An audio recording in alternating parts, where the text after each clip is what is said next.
Thank you, Yuri, for the introduction. Good evening, dear fellow Toastmasters and most welcome guests.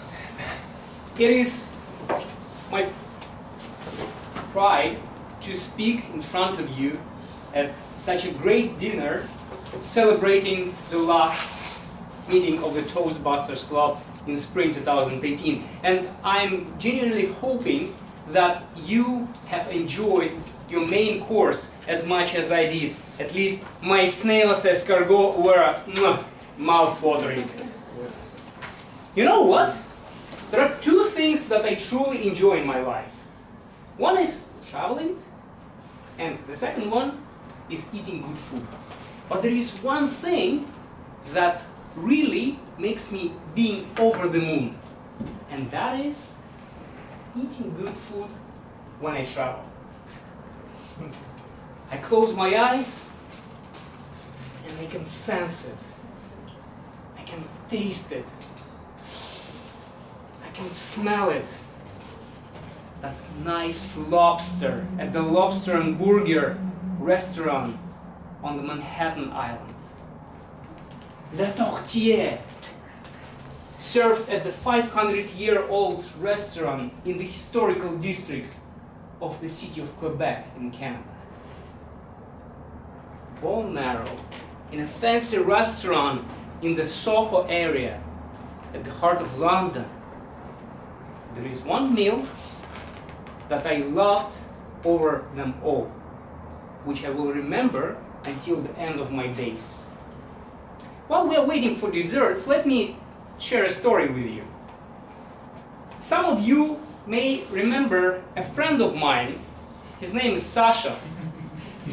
The guy who is very much after the infamous character from the Russian comedy, Особенности национальной охоты. At least he's as wacky as this character, Kuzmich. So a friend of mine, Sasha, once invited me to take part in orienteering. Raise your hand if you know what orienteering is.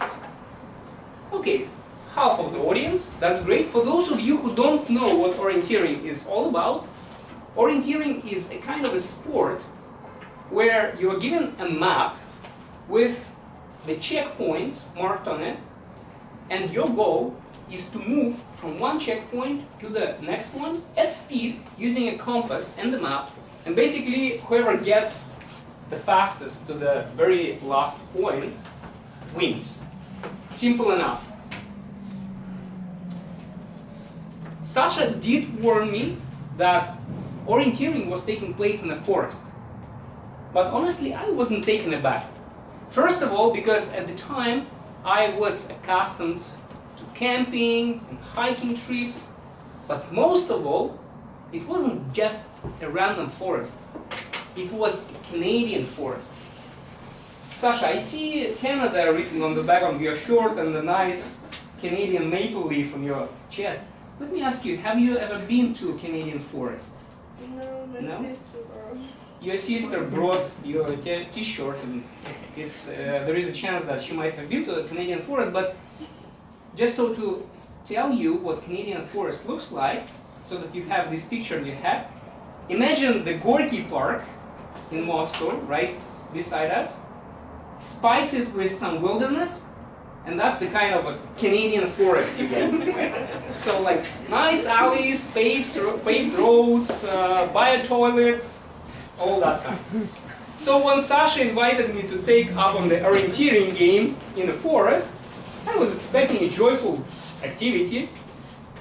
I literally packed light, I grabbed a bottle of water, dropped a few snacks in my sack, and off I was. Sasha picked me up, and the two of us drove about a couple hundred kilometers north of the city of Toronto. To my surprise, I found myself not in a regular Canadian forest that I was expecting, but in the true wilderness. There was literally nothing but a forest. And there was one more caveat to it. Unfortunately, Sasha had forgotten to mention to me that the orienteering was taking place at night. So you can imagine, not only I was going to run in the middle of wild forest at night, but I didn't even have either a tent or a sleeping bag with me, because I was expecting it to be a one-day trip, period. Being a daredevil as I am, I was stupid enough not to stop it right there and leave, but to actually take up on the activity. Let me save you from hearing about all the struggles and crazy things that Sasha and I had to go through that night, because literally it's a topic for a separate project of its own. And tonight I was really meant to focus on another theme, on the theme of food. So having fast forward a few hours later, you might find Sasha and I striding along the unpaved pathway in the middle of the night forest. Me following Sasha, not watching around, being exhausted as I am, all wet to the very tips of my toes, freezing to death and hungry. And then Sasha stops all of a sudden and whispers to me, "Hush, do you hear the sounds?" Sounds? What kind of sounds? Where? There, in the woods. Must be the small bears. Small bears? Well, that kind of caught me by surprise, and I started thinking to myself, what kind of a small bear that was? A kind of a small bear pup, nice and cute? Or a kind of a small but mighty bear like the one that is depicted on Artem's t-shirt, which would be big enough to scare me to death. So Sasha points his flashlight at the bush, and there I see this cutie, raccoon, a nice, lovely, affable creature. At least I believed it to be such. Until a few moments after, I realized how monstrous of an animal this was when I saw our backpacks ripped apart with all the snacks gone. So you can imagine two crazy guys in the middle of the forest at night, all wet, getting cold, hungry, exhausted, with no food, no sleeping bags, no tent. That's what we were. We were tired. And the only thing that was left to us was to actually try to fall asleep. And we had no choice but to lay on the ground. So we did, and Sasha fell asleep quite quickly and started snoring like hell. So I couldn't fall asleep at all hearing him snoring. I was turning from one side to the other, but no luck. And it was getting colder. I was wet. So in order to keep myself warm, I stood up and started striding around, going around the bush, until I stumbled across an extinct campfire. But there was no fire, just a pile of woods which were still warm. And because I was freezing, I couldn't think of any better but to step over this pile of woods, sit down on it, and try to get some warmth. Long story short, I was able to warm up a little bit, and being exhausted, fell asleep. I slept all the way to the morning.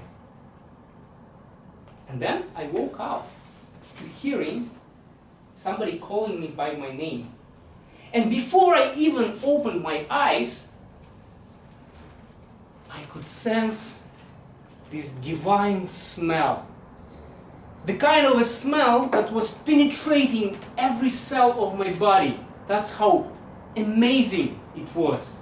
I opened my eyes and I saw Sasha standing in front of me, holding a plastic bag with a pile of buckwheat.